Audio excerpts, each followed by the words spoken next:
Hello viewers, আজ আমরা আলোচনা করব রবার্ট কিওসাকির লেখা রিচ ড্যাড পুর ড্যাড বইটি নিয়ে। বইটি কিওসাকির দুই বাবার অভিজ্ঞতা নিয়ে লেখা। একজন তার নিজের গরিব বাবা, যিনি শিক্ষিত এবং একটি স্থায়ী চাকরিতে কাজ করেন, আর অন্যজন তার বন্ধুর ধনী বাবা। বইটিতে মূলত দুই বাবার ভিন্ন মানসিকতাকে তুলে ধরা হয়েছে। বইটি থেকে কিছু সারাংশ তুলে ধরছি। Lesson 1, the rich dad don't work for money. ধনী ব্যক্তিরা কেবলমাত্র চাকরি বা মাসিক আয়ের উপর নির্ভর করেন না। তারা মনে করেন নিজের জন্য একটি প্যাসিভ ইনকামের উৎস তৈরি করা খুবই গুরুত্বপূর্ণ, যেমন রিয়েল এস্টেট, শেয়ার বাজার বা ব্যবসায় বিনিয়োগ। অর্থাৎ কঠোর পরিশ্রমের চেয়ে স্মার্ট কাজের উপর ফোকাস করা উচিত।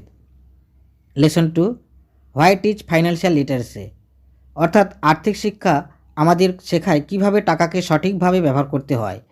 এটি দায়িত্বশীল খরচ, সঞ্চয়, বিনিয়োগ এবং প্যাসিভ ইনকামের জন্য অপরিহার্য। আমাদের প্রচলিত শিক্ষা ব্যবস্থায় পেশাদার দক্ষতা শেখায়, কিন্তু অর্থ ব্যবস্থাপনার প্রয়োজনীয় জ্ঞান দেয় না। Lesson 3, mind your own business. অন্যের জন্য কাজ না করে বা চাকরি না করে নিজের জন্য একটি আয় উৎপাদনকারী সম্পদ তৈরি করুন।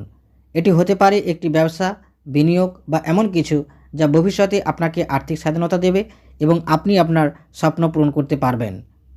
Lesson 4, the history of taxes and the power of corporation. কর ব্যবস্থার ইতিহাস মূলত ধনী থেকে শুরু হলেও বর্তমানে এটি মধ্যবিত্ত ও দরিদ্র শ্রেণীর উপর বেশি প্রভাব ফেলে। এদের ইনকামের অধিকাংশ কর দিতেই চলে যায়, আর ধনী ব্যক্তিরা কর্পোরেশনের কৌশল ব্যবহার করে কর ফাঁকি দিয়ে নিজেদের সম্পদ বাড়িয়ে নেন।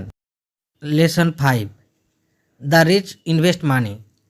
গরিবরা আয়ের পুরো অংশ পরিবারের চাহিদা মেটাতেই শেষ করে দেয়। এরা বিনিয়োগের ঝুঁকি নিতে ভয় পায়, আর ধনীরা আয়ের একটি অংশ সঞ্চয় করেন এবং বাকি অংশকে লাভজনক জায়গায় বিনিয়োগ করেন, যাতে তাদের অর্থ আরও বৃদ্ধি পায়। Lesson 6, work to learn, don't work for মানি। টাকা উপার্জন অস্থায়ী, কিন্তু শেখা এবং দক্ষতা আপনাকে আজীবন এগিয়ে রাখবে।